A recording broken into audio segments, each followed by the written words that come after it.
Welcome to another Soccer Down Here 1v1. Time to catch up with the founder of Knox Pro Soccer. Time to catch up with folks in the eastern section of Tennessee for something very, very new, being built from the ground up. A lot of cool things happening. If you missed the article in the News Sentinel, we'll talk about that as well. Drew McKenna from Knox Pro Soccer. Drew, thanks for hanging out for a 1v1. Thanks for having me. Appreciate it. All right, so let me go to the first question. Why? Why soccer, or why soccer in Knoxville? Let's do both. How about that? Okay. Sure. So why soccer? Question covers it all. Just why? Yeah, absolutely. I grew up my whole life. I've had a deep passion for the business of sport. In a previous life, I worked for Notre Dame football and really loved that life experience, both professionally and personally, and always was looking for a way to get back into the business side of the sport. I'll be honest, put my hand up. I didn't grow up in a soccer culture. Football and baseball were kind of, the sports that I was plugged into as a kid. But over the past 10 or 12 years, I've really grown to love the game of soccer, primarily through the national team. So it hasn't been the best 10 or 12 years to get plugged in there, but it's improving. So starting with the national team, and then obviously over the last 4 or 5 years, the national team's pathway into Europe has exploded, and so my teams in Europe now are wherever our guys are playing, which is kind of all over the place now, which has been a lot of fun. So married a girl from Knoxville, was moving down here, and thought maybe this is a chance to combine these passions, the business of sport, my professional life, and my growing love for soccer. And Knoxville's unique in the soccer landscape. It's underserved, and that seemed like a really great opportunity that I wanted to pursue. So started talking to USL a couple of years ago, and one thing led to another. Here we are. We're going to start in the League Two of USL, but that's our starting point, not our destination. We think Knoxville can really take this team to high places, and we're just here to facilitate that. What have you learned about the soccer footprint there in East Tennessee since you've started this journey? Sure. No, I mean, the great thing about soccer in general in America is, and I think it's unique to soccer compared to other professional sports in the U.S., everybody wants everybody, for the most part, everybody wants everybody to win, right? Your success is my success. So I've been really the beneficiary of some great information from the different USL clubs across the state, and specifically East Tennessee. They've been really open door about kind of their background and experience. The CFC guys in Chattanooga have been great partners as well. Asheville City, Ryan Kelly over there has been hugely helpful as I've gone through this. And even Nashville SC, we've been on the phone a couple of times, and they've been really embracing the idea of bringing soccer to Knoxville. So what I know is, I think the idea of what the sports scene is in the Southeast is misunderstood from a national perspective, right? It's, SEC football and just SEC football. I mean, that's not the case, right? What's happened in Chattanooga over the last 12 years is incredible, right? What's happened in Atlanta over the last 5 years, nobody appreciates that they were the 8th highest attended club in the world, right? Like there is a huge appetite for soccer in the Southeast, and it just takes folks who are willing to begin telling that story in local places. So, what about specific to Knoxville, we're no different from Memphis or Chattanooga or Atlanta or Nashville or Tri-Cities, other than in population, right? What's important is doing something that's community forward and really plugged into the youth soccer scene. And if you can do those two things really well, you can build a following that'll support you and love you and take you great places. Because you've mentioned a couple of the cities. I mean, with Ryan Kelly, with what they've done at Asheville City, with what you've seen with Fear the Fur up northeast of you, with teams in League One that are just a step above you. You've got Statesboro, Georgia. You've got Greenville, South Carolina. You've got Chattanooga with the Red Wolves, in addition to what CFC has been doing in their time there. So the game itself here in the Southeast has exploded in a franchise sense in the last couple of years, but the growth of the sport has been constant here in the Southeast. And I think that the fact that you've just basically, you ripped off about 5 or 6 different cities when you were talking about what you were learning, I think speaks to the growth of it in the overall. Yeah, no, I think that's right. And, I think the Southeast is like the rest of the country in that it's had ridiculous growth at the youth level for decades, right? And it's been kind of creating this pent up demand that needed, some kind of escape valve. And luckily, there's a lot of folks who did it well before them. But what Atlanta did was because they had great ownership group and great execution, proved just how great it could be, right? And so there's so many more believers in this area now than there may have been 5 or 10 years ago. It's not dissimilar, in my opinion, to to the growth of hockey in East Tennessee, right? Like what the Preds were able to do and kind of, capture the imagination of Nashville for a couple of years changed how Knoxville feels about hockey, right? And we're 2.5 hours away, but there's such a tight affiliation within the state of Tennessee and a state pride that the hockey scene here has benefited from what the Preds have done. And one of the cool things that I've seen in your launch is that you're leaving all of the subsequent steps. And when I do these 1v1s, I always talk about, I know that in every location with every founder, every owner, every front office person going into a season, there's that whiteboard someplace. It could be a big whiteboard on your desk behind you that's got dry erase markers on it. Could be on the fridge with a magnet that you write on every once in a while. Yeah. But your to-do list includes a lot of interaction from everyone who's there in your footprint. It's like, all right, we want input from the fans and those who love the sport in every aspect of what they're going to be seeing when you guys hit League Two. And I thought that was rather interesting. Yeah, appreciate that. I mean, we think soccer's done best when it's community led, right? That's when people feel like they're connecting with their club on a level beyond just buying a ticket. We think that's when it's executed well. I've spent a lot of time looking at USL clubs, independent clubs, MLS clubs that have executed this well, and it always starts with deep fan engagement off the bat. So we think anything we do, it's not about spinning something up that our group gets a kick out of because we're 5 folks in a MSA of 900,000.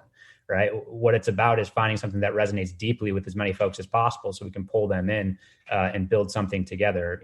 I love the term caretaker, right? In soccer, it's not always a positive term. It's held by essentially interim folks. But the idea of being a caretaker for a club rather than an owner is impactful to me because we want this to be something that's really community oriented and we're just the folks that are kind of facilitating a lot of that. So, it's been enjoyable. We've had our survey up online for 3 days now, over 200 responses. So it's really been something that we've quickly gotten some good input.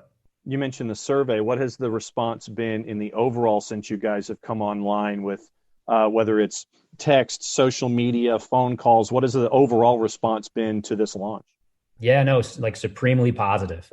People are really excited. A few of my co-founders, have been around Knoxville for a long time, have been a part of a lot of initiatives, and they've commented that none of the initiatives, has gotten such great off the bat response. So, general extreme positivity and a willingness to partner and help. The brand itself, it's such a lightning rod as you build any brand. And so there's been a lot of strong opinions on brand. And the one thing I've learned quickly is that we're not going to please everybody. That's for sure. Because there's strongly held opinions on the exact opposite sides of different matters. So it's, generally it's been very positive and it's been exciting. I'm guessing that folks are suggesting color schemes that have to do with orange and white on one side and then the old Blue Jays colors on the other with the Smokies history. I imagine that's been a part of this too. Yeah, I mean, orange and white, are a huge part of Knoxville, and we're all huge UT fans. So we don't want to shy away from that. But there's folks who say, how could you not be orange and white? And there's folks who say, please be anything but orange and white. So we'll try to. We're not going to try to thread the needle and please everybody. We're going to take a stand and do something, but hopefully people can grow to love wherever it lands. And I mentioned that dry erase board. Outside of the interaction with the soccer community, I guess, where is that to-do list and what else is on it from a caretaker standpoint as you guys continue to grow forward? Yeah, so it's on the other side of the wall I'm looking at right now. There's about 4 or 5 of them, and the list lives with a handful of guys, 5 of us that are kind of dividing and conquering on it. But this week has been a ton of time spent on youth soccer relationships. Knoxville has a unique youth soccer culture, just like everywhere else, and it's got a super healthy youth soccer culture, just like many other places. So we want to come in and we really strive to be value additive in these partnerships. What are the problems they're facing today, and how can we be helpful? Where are the areas that they could use? Maybe it's some slight additional investment, maybe it's some additional exposure, and try to understand what that looks like. Too often I feel like there can be divisive relationships between clubs and professional organizations. And, our goal is to build the game of soccer within Knoxville, not build something new on top of Knoxville. When it comes to determining where you guys wanted to start, what attracted you to the USL and League Two as your jumping off point? Yeah, I think USL has really great stability, right? So as we thought about partnership, the idea of partnering with a league that has experience, has some really great brands across all three of their leagues, League Two, League One, and Championship, some really established, strong brands with great ownership groups. Being a part of that stability and being able to say, okay, my league partner has deep experience in doing this right, so I can pick up the phone and call Joel Nash, who's my point of contact at League Two, or Justin, the president, and get some really great insights into how things should be done if you want to do them right. They've seen it done right many times, and I'm sure they've seen it done poorly a few times. So benefiting from that experience has already been very valuable, and we know it will continue to be valuable. You asked why League Two.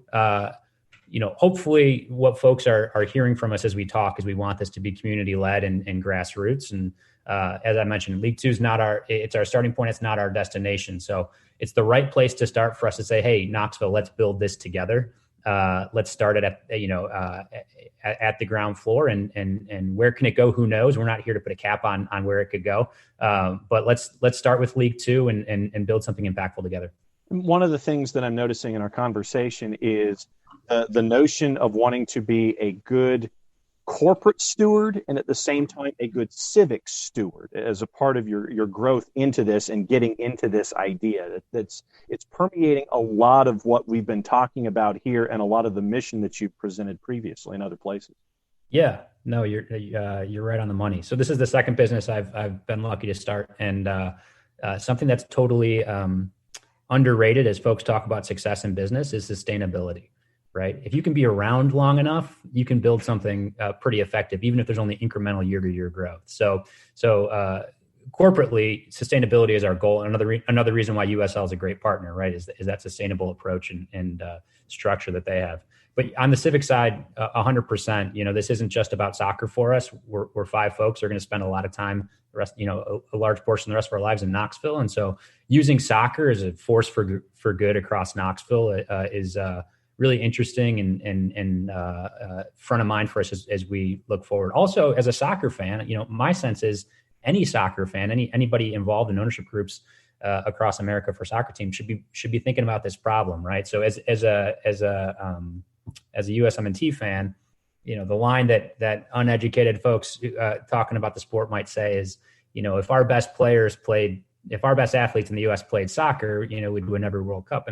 And there's some truth to that. But what they're actually trying to say is, if soccer was available to everybody, we would be the best, national team in the world. And it's a shame that it's not available to everybody at the moment. And Knoxville is like many other places where soccer's, predominantly played in one area of the city. And that's a focus that we have right off the bat. How can we bring soccer to different parts of Knoxville as a force for good for kids across the city, not just in places where it exists today? Because I think that in introducing the sport to someone in Merville or Alcoa or Oak Ridge in Harriman County or wherever in that footprint can continue to grow the sport, and when you get to see the light come on for that athlete that gets to be out there, just kick the ball around for the first time they're out there and they see it and then they get hooked. I think that can speak a lot to the power that having something like this can have. And it goes back to that whole stewardship discussion that we've been having and the responsibility that's attached to it that everyone takes seriously when it comes to the whole rising tide lifts all boats thing that we were talking about too. Totally, John. And I would add that, from a selfish perspective, our club at the League Two, League One, Championship, at any of those levels, we benefit from a really strong youth soccer scene, right? These are the kids who we want to be playing for our team, right? We want to be fielding youth athletes, as they age up. So if the wider our net is, that's going to benefit us on the field and hopefully in the standings. All right, so here's the time for the plug and the promo for those that want to keep an eye as to what's going on at Knox Pro Soccer going forward. How do they do it? So all the socials, Facebook, Instagram, Twitter, at Knox Pro Soccer, and knoxprosoccer.com is our kind of splash page website. That's primarily our fan survey. So the first question is around area code. So we do ask you where you're from, but we're open to input from everybody. So no matter where you are, we'd love to hear what you think soccer in Knoxville should look like. And obviously, any follows or interactions on social would be great. We're trying to build those communities out as well. Founder Drew McKenna for Knox Pro Soccer, part of 5 guys who had a picture in a socially distanced manner spanning 2 scarves with the Knox News and the News Sentinel to announce all of this stuff. Very, very cool stuff out of Knoxville. Drew, thanks for hanging out with us for a 1v1. We'll be keeping an eye. We'll catch up with you soon. Thanks, John. Looking forward to it.